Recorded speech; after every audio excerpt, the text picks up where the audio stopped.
Ce jeudi, un calme précaire s'observe sur toutes les lignes de front de les territoires de Rutshuru et Nyiragongo. Nous sommes dans la province du Nord Kivu. C'est hier que de nouveaux affrontements ont été signalés vers Kishishi, dans les territoires de Rutshuru au Nord Kivu, dans la chefferie de Bwito.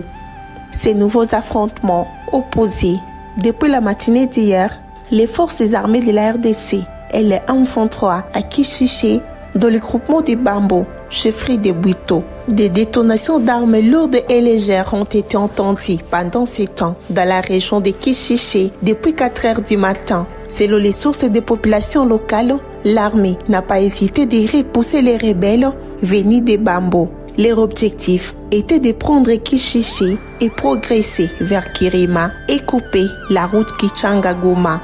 Jusqu'à présent, aucune communication officielle des forces armées de la RDC pour ces affrontements dans la chefferie de Bwito.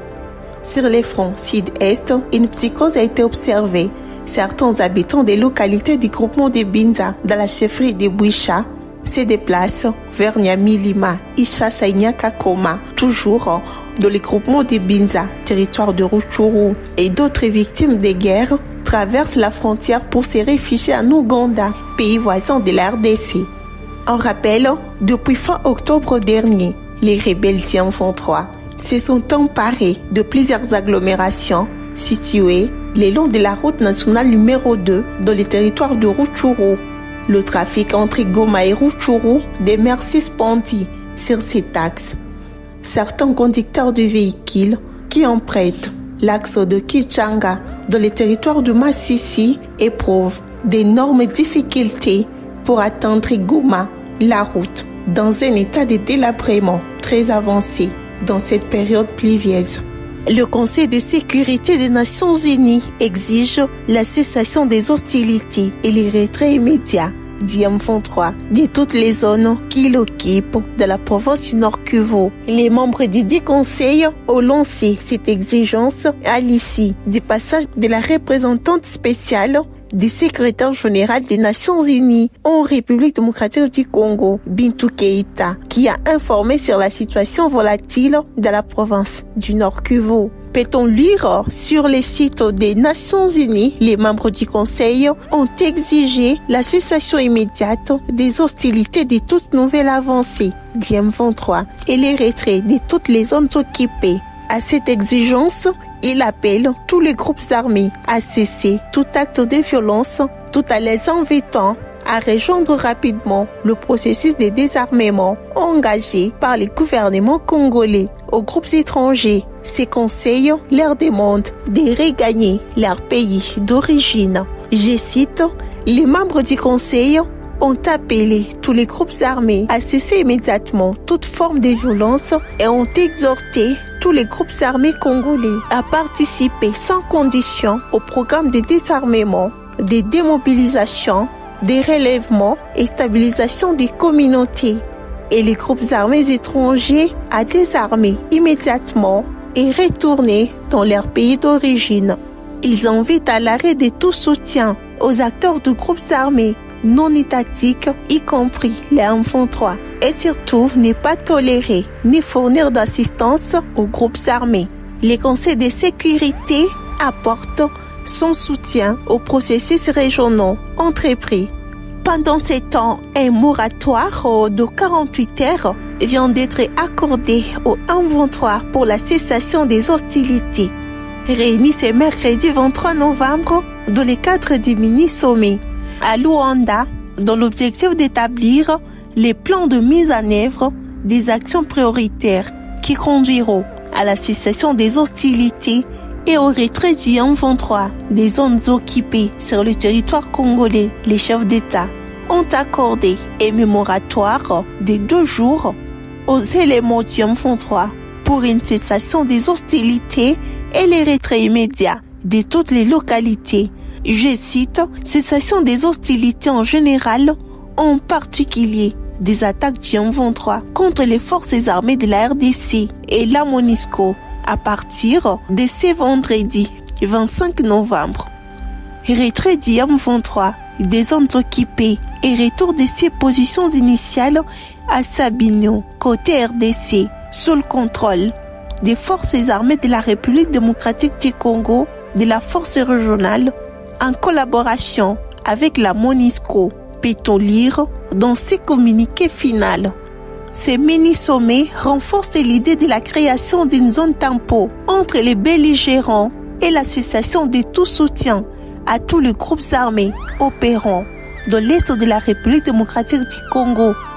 Je cite, création d'une zone tampon avec l'appui de la MONUSCO, du mécanisme de vérification IDHOC et de la régionale de l'East Africa Community, comme prévu dans le calendrier de la réunion du chef d'état-major général de l'East Africa Community, tenue à Bujumbura le 8 novembre.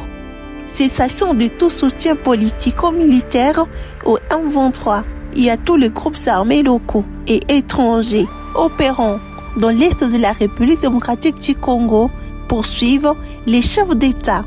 D'autres groupes armés sont appelés à déposer immédiatement les armes dans l'objectif d'ouvrir la voie au rapatriement sans condition, suivant le processus de Nairobi et le désarmement. Cantonnement des hommes du M23 sur les territoires congolais sous le contrôle de forces armées de la RDC et d'autres acteurs impliqués dans le processus. Le mini-sommet a également décidé de la poursuite des opérations de déploiement complet des troupes de la force régionale de la province du Nord Kivu, considérée comme base de ces éléments. La reprise des consultations entre les gouvernements de Kinshasa et les groupes armés est annoncée dans les prochains jours et une probable reprise des dialogues entre la RDC et le Rwanda dans l'objectif de la normalisation de relations diplomatiques tendues entre les deux pays suite au soutien de Kigali aux éléments du M23. Merci de nous suivre sur Afro Info 243. Merci de nous laisser un commentaire, liker et partager nos vidéos. Vous êtes nouveau, abonnez-vous sur Afro Info 243.